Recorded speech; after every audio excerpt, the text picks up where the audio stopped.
Nous gardons cette même position et prions avec notre frère Pierre Michel.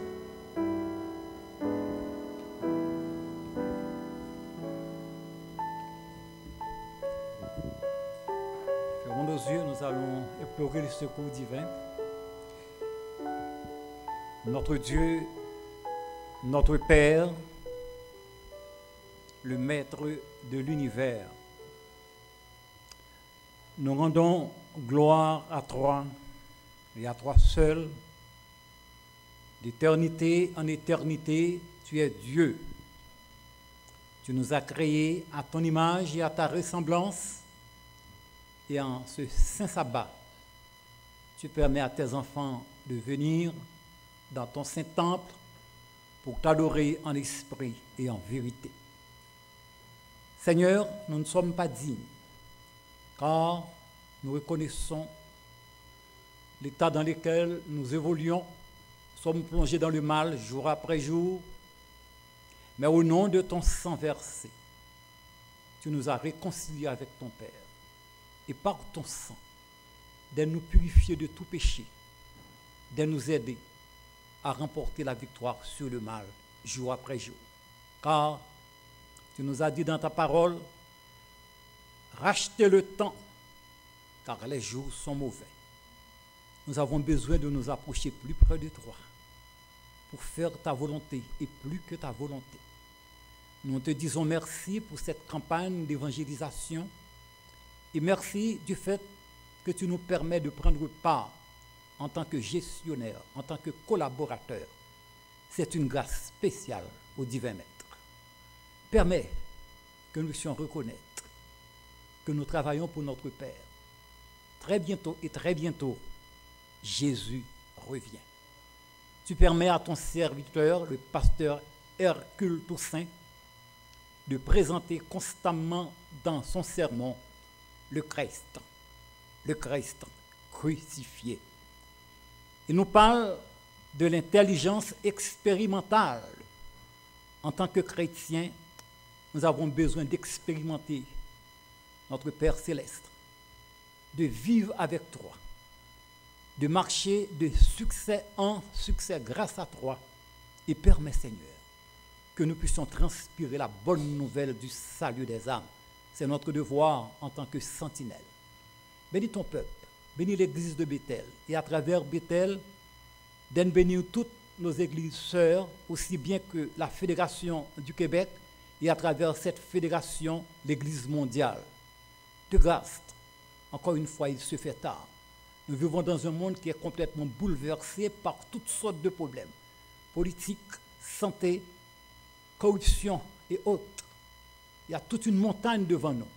Mais encore une fois, tu nous dis de n'exercer aucune peur, aucune crainte, car tu es là.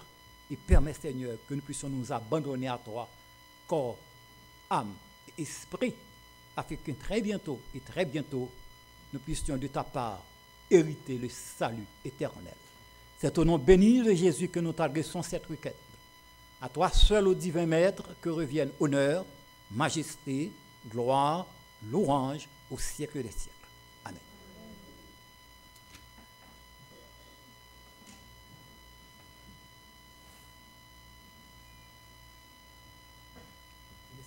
Je vais vous présenter mon frère pour la capsule sang. La famille.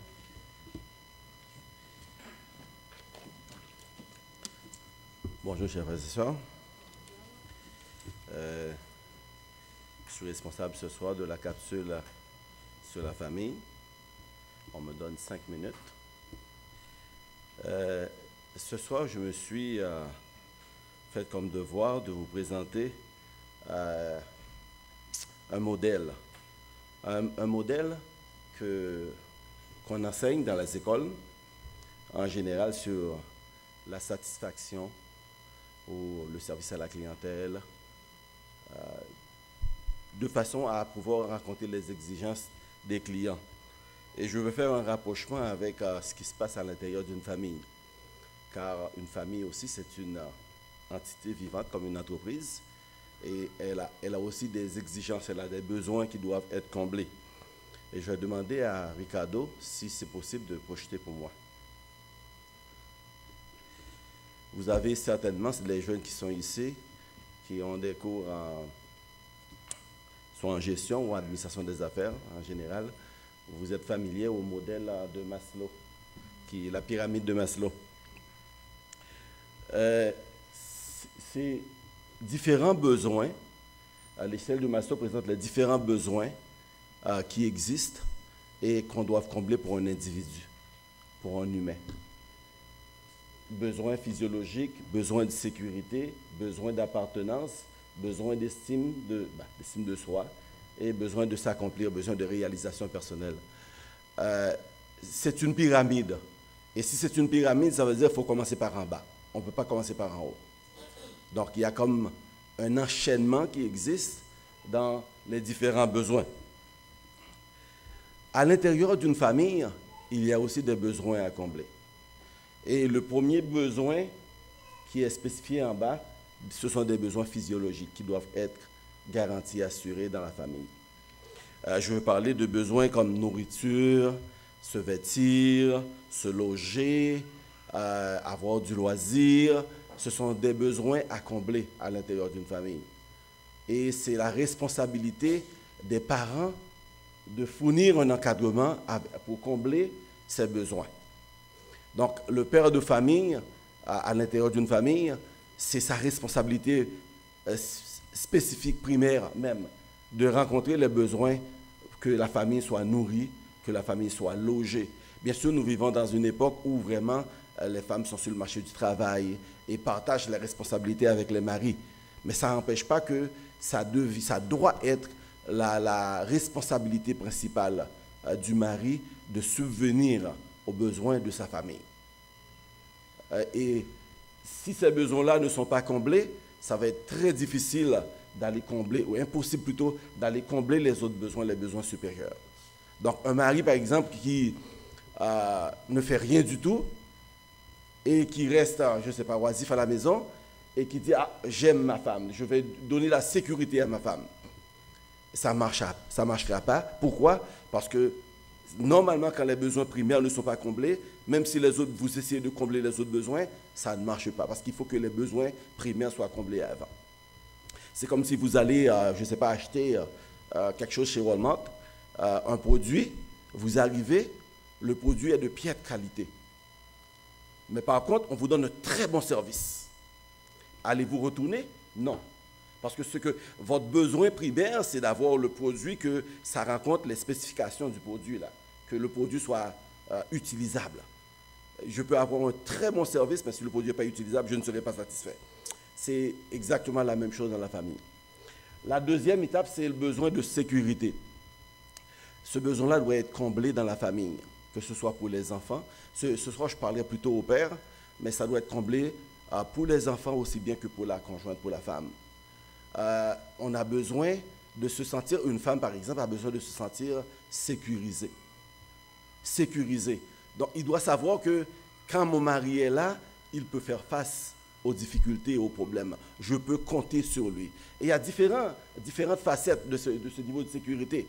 C'est savoir qu'il est là pour moi. Si j'ai besoin de lui, si je tombe malade, si n'importe quoi qui arrive, le mari. Et de même aussi pour le mari, je dois savoir que ma femme va être là pour moi. S'il m'arrive un bad luck, je peux compter sur elle si je perds mon emploi, par exemple, et que je me sens un petit peu comme écrasé.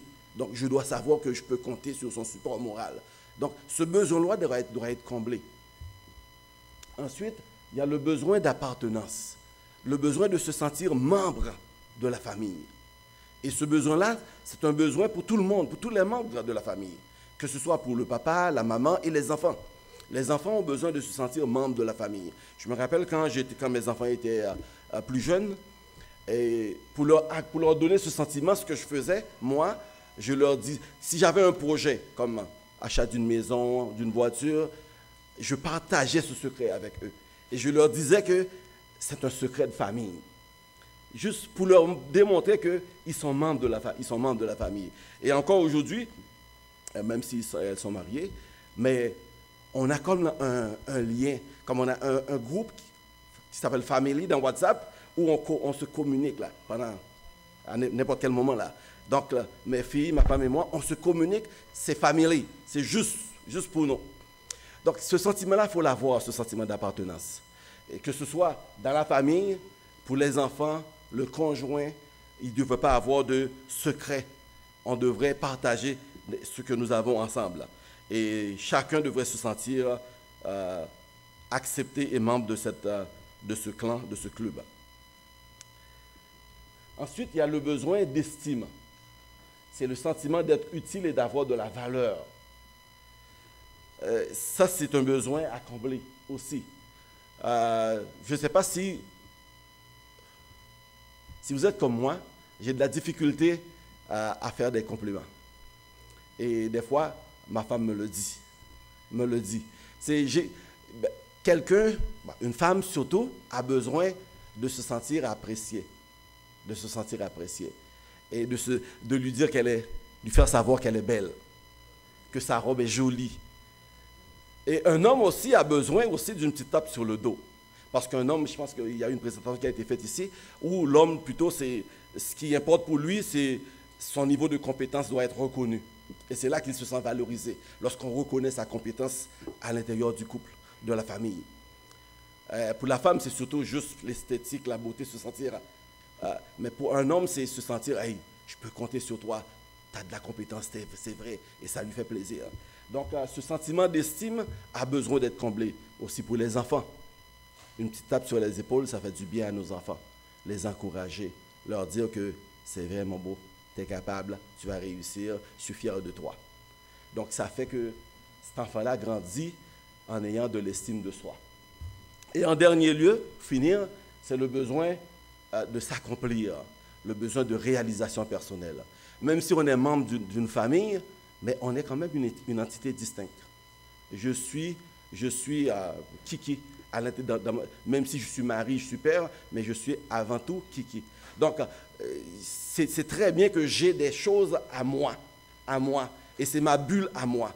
Et j'ai des choses, j'ai des rêves que je veux réaliser, et à l'intérieur de la famille, à l'intérieur du couple, on ne devrait pas m'empêcher de réaliser mes choses, parce que ce besoin-là doit être comblé aussi, le besoin de réalisation personnelle. Donc là, dans un couple, la femme, le mari peut encourager l'autre à réaliser, l'aider à réaliser ses rêves. Que ce soit des études, avoir un diplôme, que ce soit avoir une promotion, que ce soit, je ne sais pas, juste performer dans un sport. On a besoin de réalisation personnelle. Et c'est un besoin aussi à combler. Mais tout commence à la base. Il y a une interdépendance entre les différents besoins. Donc, il faut aller graduellement jusqu'en haut. Je ne sais pas, j'espère que vous avez compris. La prochaine fois, je vous parlerai de la gestion de conflits à l'intérieur de la famille, à l'intérieur du couple. Merci et que Dieu vous bénisse.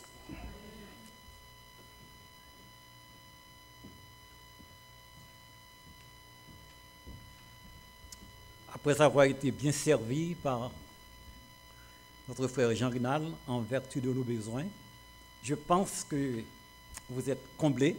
Maintenant, préparez-vous pour entendre nos chants. Merci.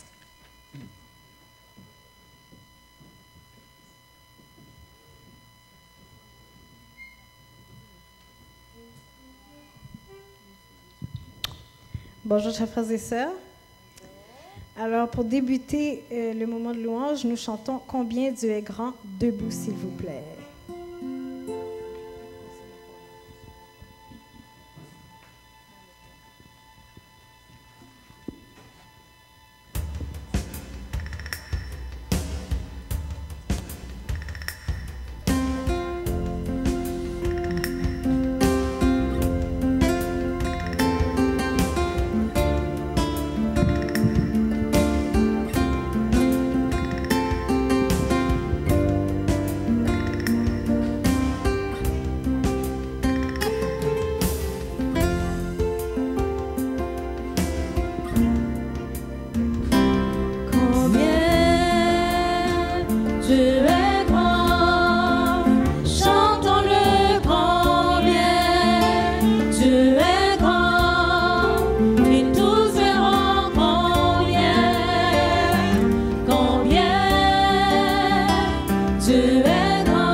savoir, de savoir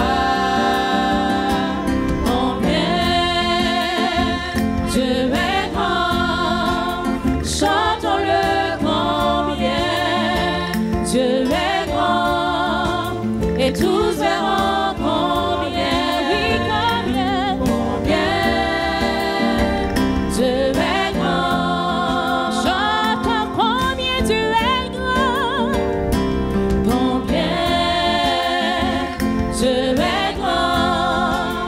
Chantons-le combien Dieu est grand. Et tous verront combien Dieu est grand. Corda Jonas Gilles, le temps lui est soumis. Le temps lui est soumis. Commencement est fait. Commencement est fait. Céleste trine, Dieu d'éternité, Dieu d'éternité.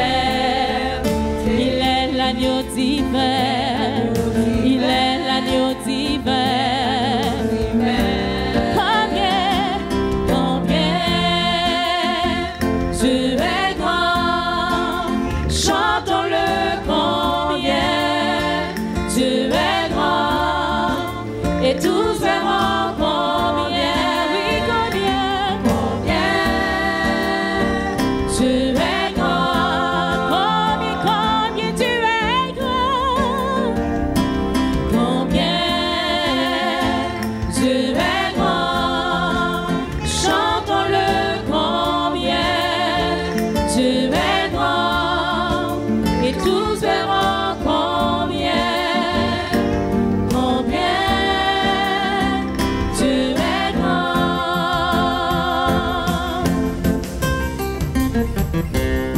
Son nom est tout puissant, digne de louange, digne de louange. Je chanterai combien Dieu est grand. Son nom est tout puissant. Son nom est tout puissant, digne de louange, digne de louange. Je chanterai combien Dieu est grand.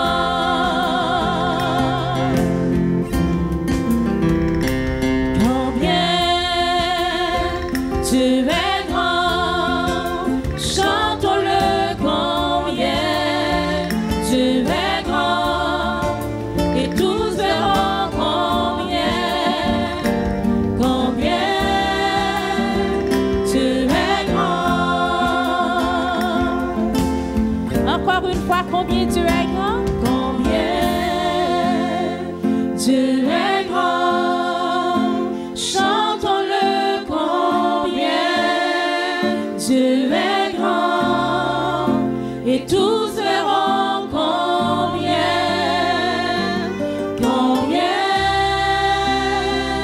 Dieu est grand.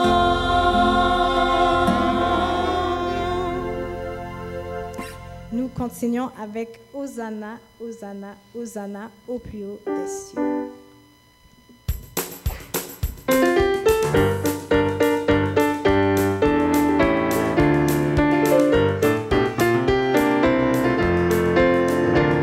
Hosanna, Hosanna, Hosanna au plus haut des cieux. Hosanna, Hosanna, Hosanna, Hosanna au plus haut des cieux.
avec au-dessus des puissances.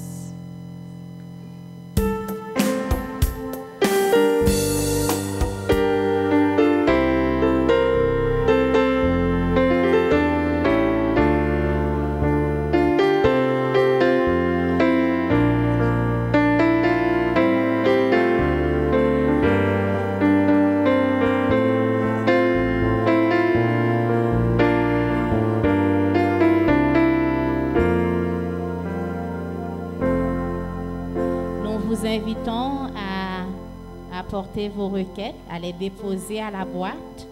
Comme on dit souvent, ce n'est pas une boîte magique, mais c'est la foi que nous avons en notre Dieu, le Dieu qui délivre, le Dieu qui a des oreilles pour entendre et qui agit en nos faveurs. Amen. Nous vous demandons d'avancer avec foi, avec assurance, à porter vos requêtes à votre Dieu, tandis que nous chantons « Le cri de mon âme s'élève vers toi ».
À genoux, tandis que nous allons prier le Seigneur.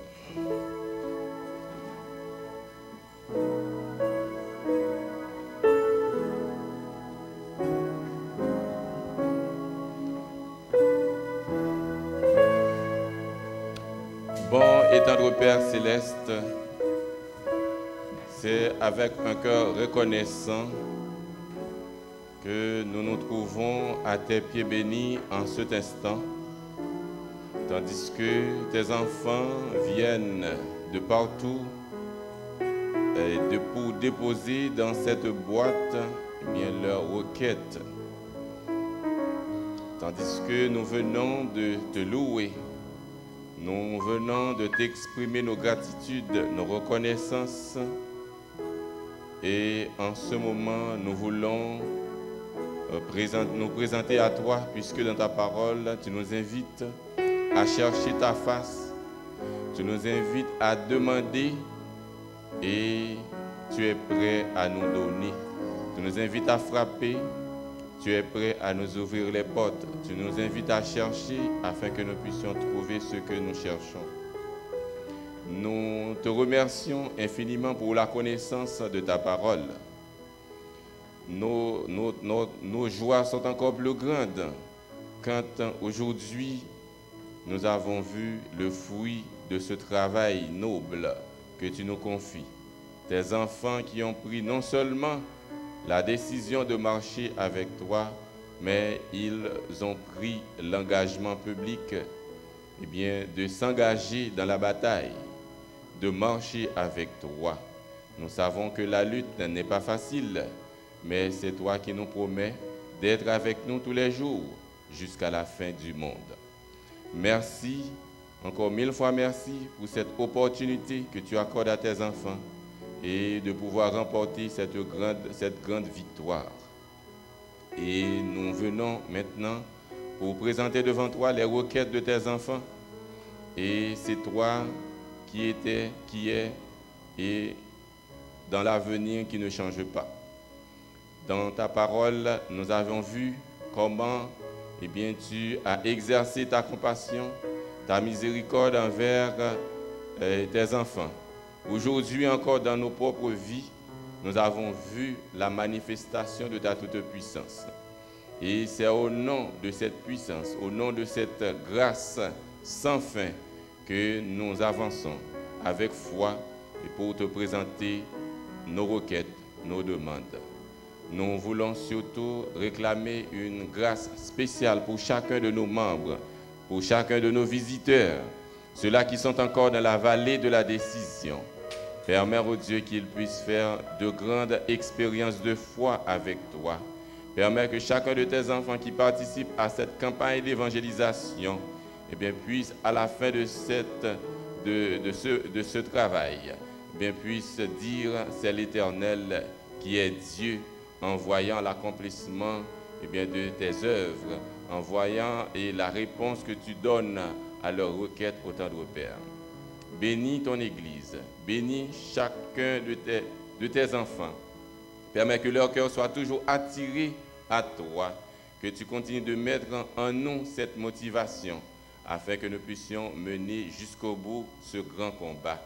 Sois avec le conférencier qui, soir après soir, nous nourrit de ta parole. Saisis-le par la puissance de ton Saint-Esprit.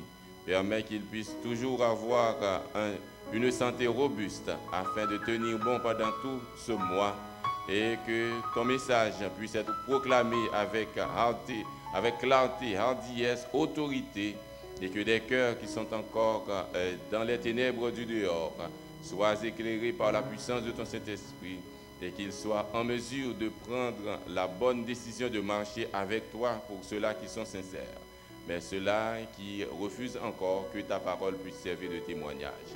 Remplis-nous de ta paix et de ta grâce. Fais-nous du bien. Entends nos cris. Au nom de Jésus, nous t'en supplions.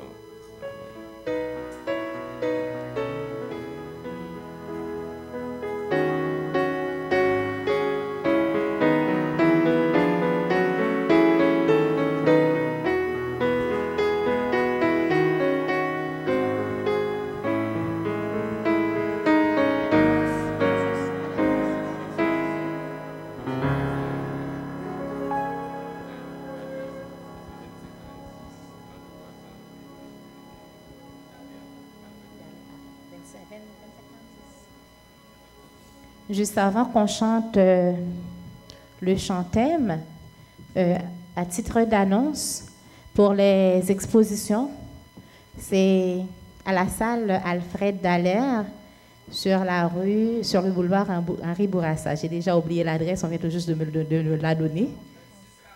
2645, merci. On chante debout le chant-thème, le 597.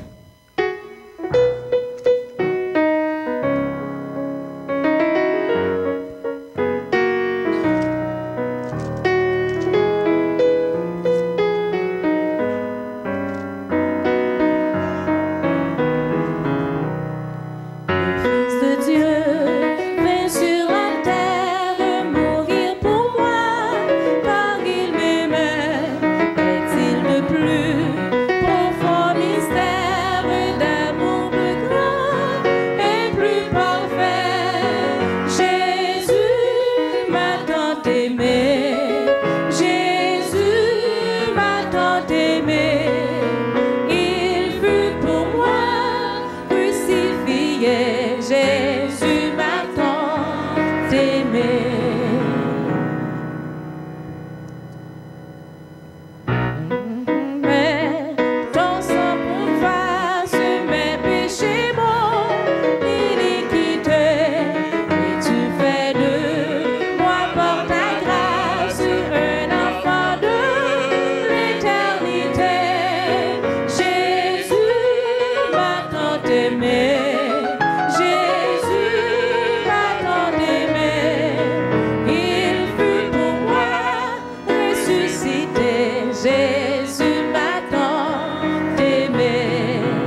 Éternel, notre Père, notre Dieu, merci de nous avoir choisis. Nous seuls sommes capables de dire la joie que nous avons en nous, parce que pécheurs que nous étions, tu nous as pris du bourbier de l'iniquité pour nous placer sur les hauteurs de l'éternité. Merci Seigneur. Tes enfants ont besoin de toi. Nous avons fait en tant qu'humains ce que tu nous as permis de faire. Que l'Esprit Saint prenne le contrôle et qu'enfin, les âmes qui sont sincères à Dieu, les brebis qui errent encore, rentrent au bercail et que le divin berger soit le berger de nous tous. Entends-nous donc Dieu ton trône. Merci pour nos frères musiciens, merci pour les chantres, merci pour toute l'équipe et permets que ceux qui doivent se donner à toi le fassent avant qu'il ne soit trop tard. En Jésus, pour ta gloire, nous te prions. Amen.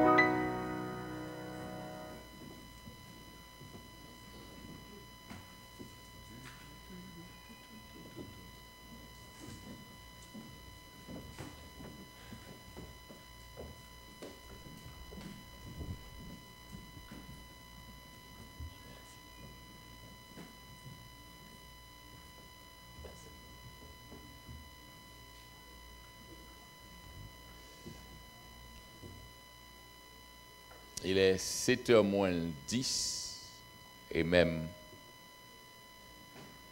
moins 9. J'aurais aimé que vous m'écoutiez bien. Je veux d'abord saluer mes sœurs et mes frères. Ce Seigneur est grand. En 2 semaines, il a pu accomplir des merveilles. J'aurais aimé également que l'on réalise une chose. Dieu parle. Quand il parle, ses paroles, tout en étant conscrits dans un temps précis, peuvent avoir des répercussions dans l'avenir. On est dans le présent. On vit dans le moment présent. Dieu fait une déclaration dans le contexte du présent. Mais cette déclaration perdure jusque dans l'avenir. Avez-vous compris? Êtes-vous avec moi? Je mettrai inimitié entre toi et la femme, entre ta postérité et sa postérité. Celle-ci t'écrasera la tête et tu lui blesseras le talon. Quand Dieu a fait cette déclaration, à qui s'adressait-il? Adam et Ève, et particulièrement à Ève. Et au serpent. On ne voyait qu'un serpent. Et on ne voyait que la femme. Un temps présent, un temps précis. Et ceux qui entendaient cette déclaration, je mettrai inimitié entre toi, le serpent, et la femme. Celle-ci t'écrasera la tête en parlant de la femme, mais toi, le serpent, tu lui blesseras le talon. N'était-ce pas des mots qu'ils écoutaient? L'univers était témoin, pas vrai? Et très certainement, la Bible ne le révèle pas, mais je crois, dans mon imagination sanctifiée, le roi de l'univers se déplace. Donc, il y a toute l'armée qui accompagne le roi. Donc, les anges étaient présents. Le cortège est là. OK? Mais ils n'ont entendu que je mettrai inimitié, un mot qui est le contraire de amitié. Pas vrai? Je mettrai I. Ça veut dire que entre toi, le serpent, et la femme, il ne peut pas y avoir d'amitié. Il va y avoir guerre, conflit. Mais savez-vous que ce conflit a abouti à la croix et que ça continue toujours? Avez-vous compris? Je n'ai pas le désir, et je suis sincère avec vous, je n'ai pas le désir de blesser personne, ni d'attaquer personne. D'ailleurs, je suis serviteur de Dieu. Mais je dois vous dire que c'est ma responsabilité de dire la vérité et de vous aider à comprendre des déclarations qui ont été faites en un temps particulier, dans un contexte précis, et ces déclarations peuvent avoir des répercussions et ça peut nous atteindre où nous sommes maintenant. Êtes-vous prêts? Êtes-vous d'accord avec moi? Êtes-vous disposé à étudier la parole? Et voyez avec moi ce passage. Voyez avec moi ce passage. Le titre de notre méditation ce soir est « Quelle porte vas-tu choisir ?» Vous vous rappelez que j'ai déjà dit, dès qu'on parle de choix, il n'y a plus d'un élément. Nous sommes d'accord? Jésus a fait une déclaration et cette déclaration est très importante. Et j'aurais aimé que vous priez dans votre cœur pour que vous compreniez ce qu'il a voulu dire et ce qu'il a dit en fait. Regardons ensemble.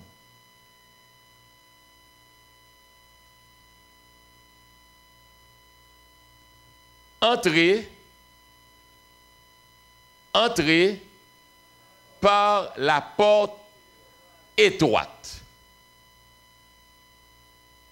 car large est la porte, spacieux est le chemin qui mène à la perdition. Et il y en a beaucoup qui entrent par là.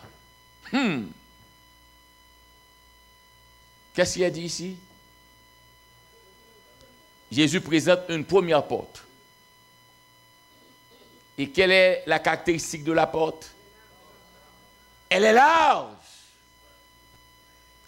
Et parallèlement à cette porte, il présente un chemin. Et comment dit-il est ce chemin? Spacieux. Et attention. Le chemin et la porte mènent à la perdition. Il est clair dans ce qu'il dit. Frères et sœurs, Dieu ne parle jamais dans l'ombre. Ce qu'il dit est de l'eau cristalline. Il ne fait pas demi-tour. Il ne passe pas par des chemins. Il va droit. Ce chemin-là, cette porte, elle est large, il est spacieux. Attention. Ça mène à la perdition. Et malheureusement, il y en a beaucoup qui entrent par là. Sauf que je dise rapidement, des gens disent, est-ce que Dieu va laisser tout ce monde périr? Dieu ne laisse personne périr. Dieu a sauvé tout le monde. Dieu a sauvé tout le monde, mais tout le monde ne veut pas être sauvé. Et par conséquent, il y a plus de gens à ne pas être sauvés qu'à vouloir être sauvés. Ce n'est pas moi qui le dis, c'est le Sauveur lui-même, le Maître du salut. Il déclare qu'il y aura plus de gens à être perdus qu'à être... Donc quand vous voyez vous-même, vous avez la possibilité de faire le bon choix, dites béni soit l'Éternel. Ce n'est pas facile, hein? Ce n'est ni votre étude, ce n'est ni votre capacité de réfléchir, mais c'est le miracle du Seigneur. Et ensuite il dit, mais, étroite est la porte, resserrez le chemin qui mène à la vie, et il y en a peu qui les trouvent. Qui donc parle encore? Jean-Hercule Toussaint? Wilfrid Louis? Edson? Qui donc parle? Donc, laquelle veux-tu choisir?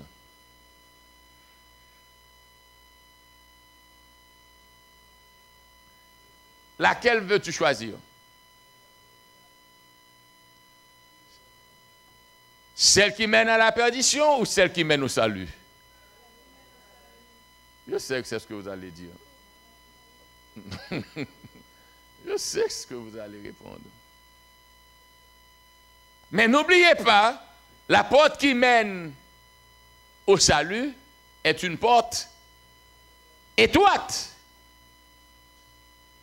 Si dans la vie, vous vous trouvez, dans la réalité, vous vous trouvez entre une porte large et une porte étroite, par laquelle allez-vous passer? Notre nature humaine, notre tendance, nous voulons ce qui est facile. Alors laissez-moi vous dire que servir Dieu n'est pas facile. Et ce n'est pas moi qui le dis, c'est le maître du salut. Pour servir Dieu, il faut se donner totalement.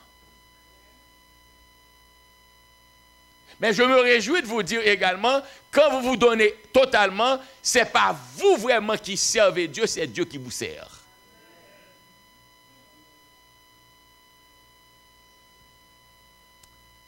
Donc, il y a deux portes. Pardonnez-moi un moment. Donc, Pasteur Edson, c'est ton épouse? Ce n'est pas ma faute, c'est lui qui ne m'a jamais présenté son épouse. Bienvenue, mon passe. Donc, il y a une porte qui est étroite et une autre qui est large, et Jésus nous invite à entrer par la porte étroite. Voulons-nous obéir à Jésus? Une conduit à la perdition et l'autre conduit à la vie éternelle. Nous sommes d'accord avec ça? Qui le dit? Amen. Caractéristiques des portes et des chemins. Porte étroite et chemin resserré mène à la vie et peu les trouve. Je dois vous dire que je suis fier de ma coéquipière Nadine. Elle est une femme très intelligente et très artistique. La porte, le chemin. Ce chemin est Jésus. N'est-ce pas une belle illustration qu'elle nous a fait? La porte est droite, le chemin resserré. N'oubliez pas, mène où? À la vie. Et combien trouve? Peu.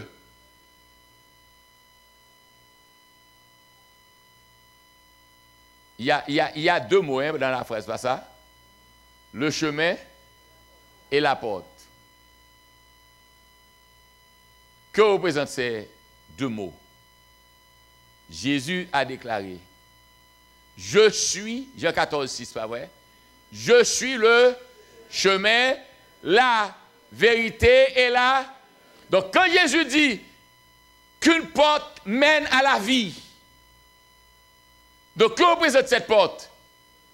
Jésus lui-même, parce que c'est Jésus seul qui mène à la vie éternelle. Vous vous rappelez? Si tu savais le don de celui qui te demande à boire, tu lui demanderais toi-même à boire.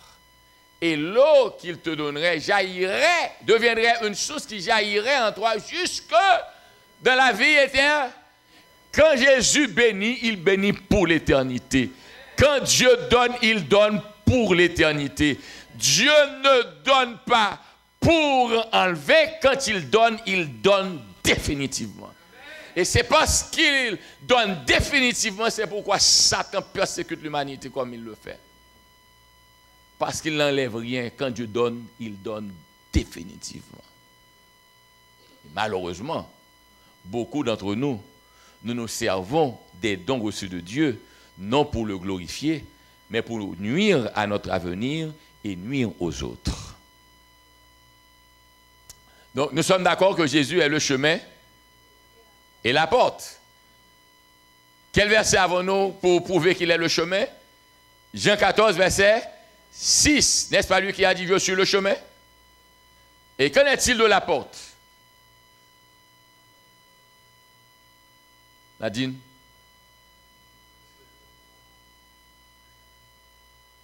Jean 10, verset 9.